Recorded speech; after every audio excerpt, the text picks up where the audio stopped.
10 की घात 12 से 15 ये मैक्सिमम बता रहा है। शुरुआत कहां से हो जाती है? 6 से। शुरुआत कहां से हो जाती है? 6 से। 10 की घात 6 से लेकर 10 की घात 12 या 10 की घात 12 से 15, यानी इनकी जो क्या बोलते हैं उसको, प्रतिरोधकता क्या होती है? हमेशा हाई होती है, यानी हाई होती है। तो प्रतिरोधकता हाई होगी तो चालकता क्या हो जाएगी? कम हो जाएगी। यानी रेजिस्टिविटी हाई है तो कंडक्टिविटी क्या हो जाएगी? लो हो जाएगी अपने आप ही। ठीक है। उसके बाद देखो आपने देखा ये ओम के नियम का पालन है नहीं करते। क्यों नहीं करते ओम के नियम का पालन?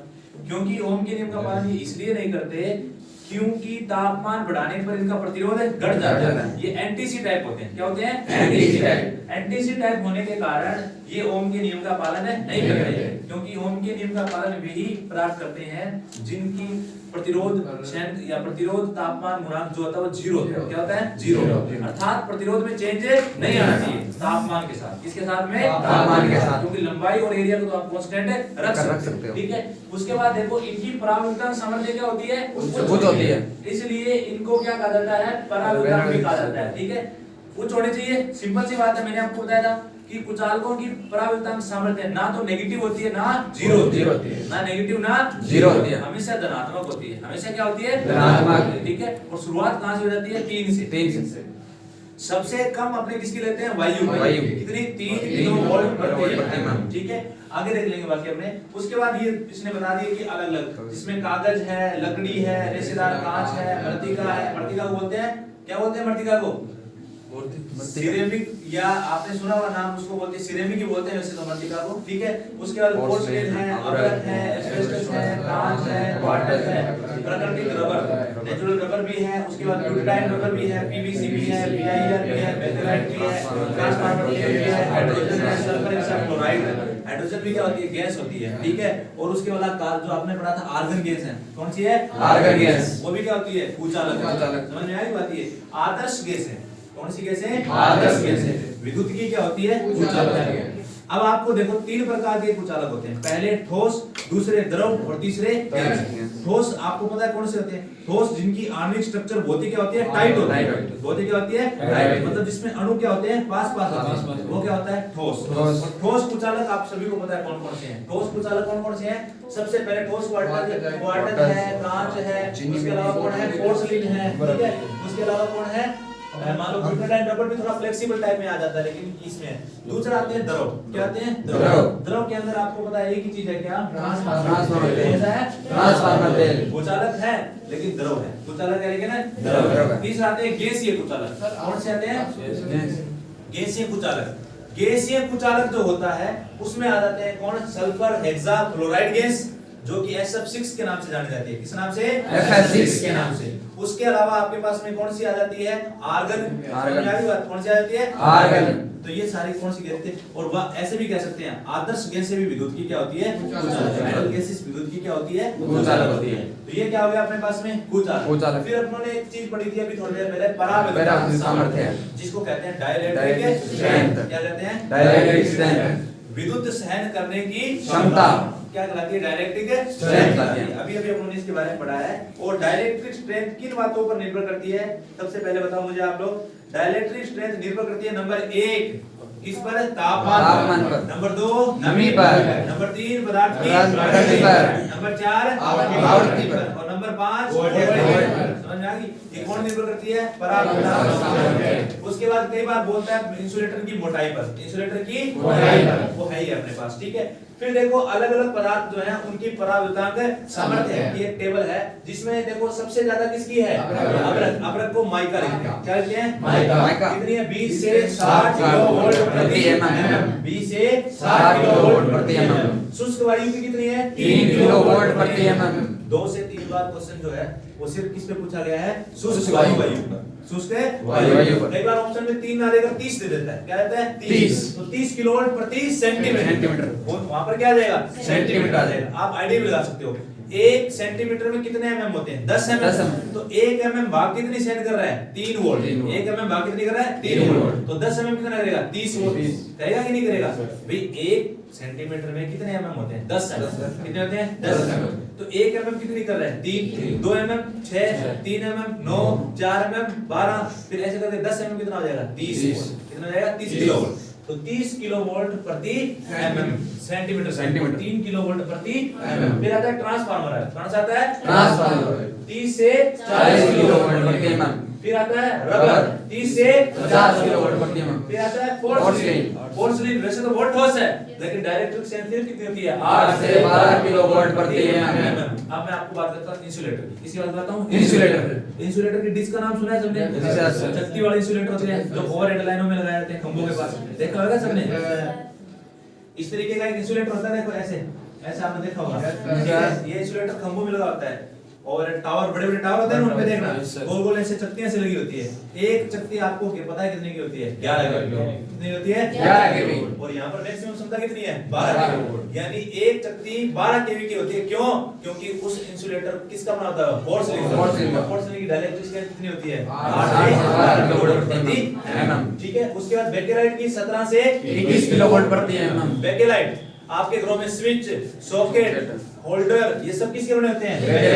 कितनी होती है? 17 से 21 किलोवोल्ट प्रति एमएम। उसके बाद एबोनाइट जो है उसकी होती है 30 से 40 किलोवोल्ट प्रति एमएम। ठीक है, 30 से 40 किलोवोल्ट प्रति एमएम किसकी होती है? एबोनाइट। समझ आई बात? ये आपको टेबल याद रखनी, मेनली याद रखना है ट्रांसफार्मर का, मेनली याद रखना है पोर्सिलीन का, मेनली याद रखना है अब्रक का और मेनली याद रखना है शुष्क वायु का। ये तो याद हो जाएंगे मेरे तुरंत। फिर आती है ये सारणी जिसको मैंने अभी आपको बताया था। कितने प्रकार की कुचालक की श्रेणी होती है? 7 प्रकार की। 1 2 3 4 5 6 और 7 श्रेणी में मैंने आपको बताया यारो आओ इतने बैठो फिर हंसो चलो। तो वाई कैटेगरी जिसका टेंपरेचर है 90 में कितना जोड़े? 15। कितना जोड़े? 15। 105 में कितना जोड़े? 15। 120 में कितना जोड़े? 15। तो 135 या 30 में कितना जोड़े? 20। तो कितना देगा? 155 में कितना जोड़े? 25। कितना देगा? 180 में 180। समझ में आ गई? तो पहले में 15 जोड़ा, दूसरे में 15 जोड़ा, तीसरे में 15 जोड़ा, चौथे में 20 जोड़ा और पांचवें में 25 जोड़ा। तो ये टेबल पूरी याद रखिए। पहली टेबल में पहले में क्या है? सूत, रेशम या कागज।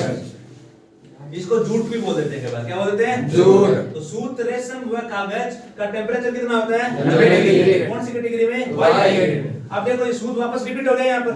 सूत, रेशम, कागज तो है ही, इसके अलावा दूसरी कैटेगरी में एम्पायर। कौन सी आ गई? एम्पायर। वाइंडिंग में यूज होती है। कहां पर यूज होती है? वाइंडिंग। ये सारी चीजें कहां पर यूज होती है? वाइंडिंग में यूज होती है। कहां पर यूज होती है? वाइंडिंग में। तो एम्पायर टेप जोड़ दी और टेंपरेचर कितना बढ़ा दिया? 180 डिग्री। फिर वापस देखो पेपर ही चल रहा है अभी भी। अब पेपर में कुछ पेपर और बच गए, जैसे लेथराइट पेपर बच गया, इम्प्रीगेटेड पेपर बच गया, ठीक है, या और चीज बच गई, उसको वापस किसमें डाल दिया? 120 डिग्री। ये भी कहां पर यूज होते हैं? वाइंडिंग में। ये भी कहां यूज होते हैं? वाइंडिंग। फिर आया अपने पास 155। क्या आया? 155। कौन सी कैटेगरी? 130। अब्रक और फाइबर। मैंने बताया था ना, फाइबर जैसे पदार्थ जो है वो अब्रक भी फाइबर जैसा होता है दिखने के अंदर। अरे अब्रक देखा है आपने? देखना कभी। अब्रक जो प्रेस आती है ना घरों में, इलेक्ट्रिक आयरन, उसका पत्ता जो होता है ना, उसको देखना कांच के जैसा होता है दिखने में, उसके अंदर तार लगी होती है, वो फाइबर के जैसा नहीं होता।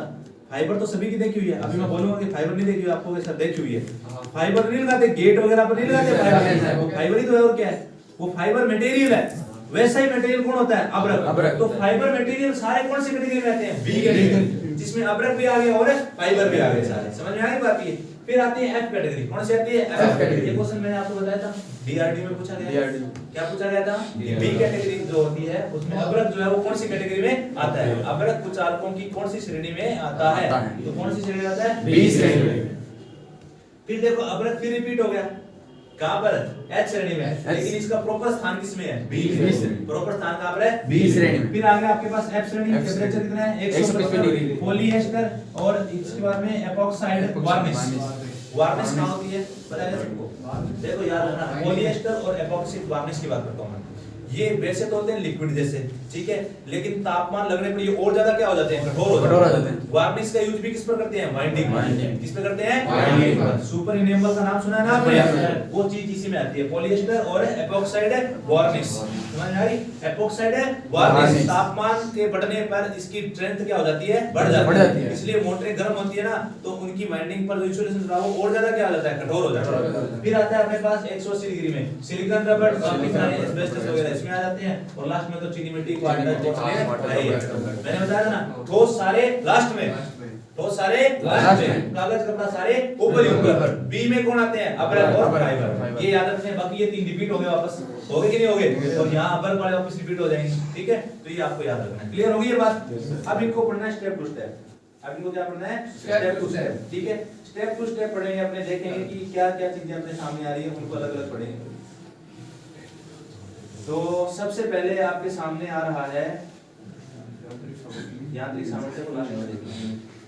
पहले आप मटेरियल पढ़ेंगे। ये कुछ कहते गुण है कि पदार्थ में कुछ गुण है, ये लास्ट में देखेंगे। ये आ गया सबसे पहले। कौन आया? कागज। सबसे पहले कौन है? कागज। दिखाई दे रहा है कागज? Yes sir. अब ये आपको इनमें याद क्या रखना है? इनमें याद सिर्फ ये रखना है कि यूज कहां पर है, याद, बस इतना याद रखना। कागज सबसे पहले आपको देख रहे हैं कि कागज जो है वो उसकी यांत्रिक सामर्थ्य कुछ होती है, रेशेदार होता है। कागज तो सभी कौन सा कागज है? नॉर्मल कागज नहीं, थोड़ा सा आप जब वाइंडिंग में जाओगे तो वहां पर एक अलग पेपर आता है, ठीक है? उस पेपर की बनाई जाती है, या फिर लुगदी बनाते हैं, या फिर मान लो ये आदर ग्राही होता है, मतलब आदर काम क्या कर लेते हैं? अंदर सोख लेता है। मशीन के अंदर अगर आदर डालेगी तो उसको खुद सोख लेगा, ठीक है? विद्युत गुण जल शोषण के अनुसार परिवर्तित हो जाता है, मतलब कि जो अगर नमी के मौसम है तो बाहर की नमी को खुद अपने अंदर सोख लेता है, वाइंडिंग तक जाने नहीं देता। इसलिए कौन सा कागज जो है ये कहां पर यूज होता है? वाइंडिंग में। ताप प्रतिरोध गुणांक काफी उच्च होता है, मतलब कि तापमान सहन करने की क्षमता क्या होती है? थोड़ी ज्यादा होती है। उसके बाद में देखो इसकी जो परावर्तन सामर्थ्य है भंजन वोल्टता। अच्छा, भंजन वोल्टता देखो क्या होती है? इसको इंग्लिश में बोलते हैं ब्रेक डाउन वोल्टेज। क्या बोलते हैं? Break down voltage. किसी कुचालक की वह वोल्टता जिससे होकर उसमें क्या प्रवाहित हो जाए? धारा प्रवाहित हो जाए। जैसे 3 किलोवाट तो उसकी मैक्सिमम सहन क्षमता है, जैसे आप 3 किलोवाट से ज्यादा दोगे उसमें क्या प्रवाहित होगी? धारा। तो मैंने आपको 3200 दिखाया था ना, तो 3200 पर आपने देखा कि स्पार्किंग आ गई। क्या आ गई? स्पार्किंग। तो 3200 वोल्ट उसकी कौन सी वोल्ट है? भंजन वोल्ट। यानी कुचालकों की वह वोल्टता जिसके पश्चात उनमें से क्या प्रवाहित हो जाए? धारा प्रवाहित हो जाए, ठीक है? वह वोल्टता क्या कहलाती है? भंजन वोल्ट। तो मैं आपको एक लाइन बताता हूं, याद रखने आप लोगों को, कि सामान्य परिस्थिति में कुचालक धारा का प्रवाह नहीं करते, परंतु भंजन वोल्टता पर धारा का प्रवाह करते हैं। कौन करते हैं? कुचालक। कौन करते हैं? कुचालक। अब ये नहीं कह सकते, आपको पूछे क्या कुचालक धारा का प्रवाह कर सकते हैं, तो आप बोलोगे यस कर सकते हैं, लेकिन कौन सी वोल्टता पर है? भंजन वोल्टता। कौन सी वोल्टता पर है? भंजन वोल्टता पर। उससे कम वोल्टता पर नहीं कर सकते। समझ में आ गई बात? ये किसकी बात होगी? कागज। अब कागज के अनुप्रयोग देखो, कागज के अनुप्रयोग देखो। सबसे पहला है आपका केबल पर विद्युत रोधन प्रदान करने के लिए। केबल जो होती है ना, अंडरग्राउंड केबल, उसकी अलग अलग कैटेगरी होती है। चालक होता है, फिर इंसुलेशन होता है, ठीक है? इंसुलेशन के बाद में आपने देखा होगा बेंडिंग होती है, बेंडिंग के बाद में फिर शील्डिंग होती है, ठीक है? जिसको बोलते हैं लेड शील्ड, है ना? शील्डिंग होती है, उसके बाद में फिर आर्मरिंग होती है और फिर सर्विंग होती है। उसमें बेल्टेड एक्स आता है जिसको बोलते हैं बाइंडिंग। क्या बोलते हैं? बाइंडिंग। वो बाइंडिंग किसकी की जाती है? कागज की। बाइंडिंग किसकी की जाती है? कागज की, जो कि नमी से बचाती है। किसको? केबल को। जो कि किससे बचाती है? नमी से। किसको बचाती है? केबल को। उसको बेंडिंग या बाइंडिंग बोलते हैं। क्या बोलते हैं? बाइंडिंग या बाइंडिंग। समझ में आ गई बात? ठीक है? ये आपके पास में बेंडिंग का प्रोसेस अपनाया जाता है, उसमें क्या यूज करते हैं? कागज यूज करते हैं। उसके अलावा मैंने आपको बताया था वाइंडिंग के अंदर मशीनों की जो वाइंडिंग होती है, लैप वाइंड, वेव वाइंड या एसी मशीन, डीसी मशीन में वाइंडिंग में कौन सा क्या यूज करते हैं? पेपर यूज करते हैं। कहां पर? स्लॉट्स के अंदर। कहां पर है? स्लॉट्स के अंदर। कहां पर है? स्लॉट्स। मशीन में खांचे होते हैं ना, खांचों के अंदर इसका यूज किया जाता है, ठीक है? उसके अलावा चाहे वो ट्रांसफार्मर की वाइंडिंग है, चाहे वो मशीन की वाइंडिंग है, वहां पर किसका यूज करता है? कागज का। सबसे इंपॉर्टेंट चीज ये है कागज का यूज कहां पर होता है? तो एक नंबर यूज कहां होता है? अंडरग्राउंड केबल, बाइंडिंग के रूप में। किसके रूप में? बाइंडिंग के रूप में। एक बार बेंडिंग बोल देता है। क्या बोलता है? बेंडिंग के रूप में। दूसरा वाइंडिंग के अंदर। किसमें यूज होता है? वाइंडिंग के। अब स्लॉटों में होता है, कहां होता है? उसको छोड़ दो आप। समझ में आ गई बात? ये ट्रांसफार्मर देखा हुआ सबने? ट्रांसफार्मर खोल के देखना, उसके ऊपर एक कागज लिपेटा होता है, ठीक है? थोड़ा हार्ड कागज होता है, वो यही कागज होता है। समझ आ गई बात? ये फिर है लकड़ी। लकड़ी के बारे में बताने की जरूरत है क्या? नहीं सर। लकड़ी के बारे में बताने की जरूरत है क्या? No sir. तो ये लकड़ी जो है सभी को पता है, लकड़ी आर्द्रता को ग्रहण कर सकती है। लकड़ी की डाइलेक्ट्रिक स्ट्रेंथ डिपेंड करती है उसके अंदर होने वाली नमी पर। अगर नमी नहीं है तो लकड़ी बहुत अच्छी कुचालक है, नमी प्रवेश कर जाएगी तो उसकी कुचालक क्या हो जाएगी? कम हो जाएगी। और लकड़ी का यूज कहां करते हैं बताओ? बोर्ड बनाने में। कहां पे यूज करते हैं? बोर्ड बनाने में। लकड़ी का यूज कहां पे किया जाता है? बोर्ड बनाने में। पुराने टाइम में करते थे, आजकल तो वो भी पीवीसी के आने लगे। क्या आने लगे? पीवीसी के आने लगे, ठीक है? तो आज अपनी क्लास जो है वो यहीं तक रहेगी क्योंकि टाइम हो चुका है। तो अपनों ने आज जो है मेनली पढ़ दिया कुचालक, कुचालक क्या होता है? कुचालक की परिभाषा क्या थी? जो धारा का प्रवाह नहीं करते हैं, जिनकी अंतिम कक्षा में 4 इलेक्ट्रॉन होते हैं, 8 फ्यूज इलेक्ट्रॉन होते हैं, ठीक है, कितने होते हैं? 8 फ्यूज इलेक्ट्रॉन, 9 फ्री इलेक्ट्रॉन। और कुचालक जो होते हैं उनकी डाइलेक्ट्रिक स्ट्रेंथ क्या होती है? हाई होती है, तभी तो उनको क्या कहा जाता है? कुचालक या अचालक कहा जाता है, ठीक है। अब आप लोग क्या करोगे? नोट्स आप सभी के पास है।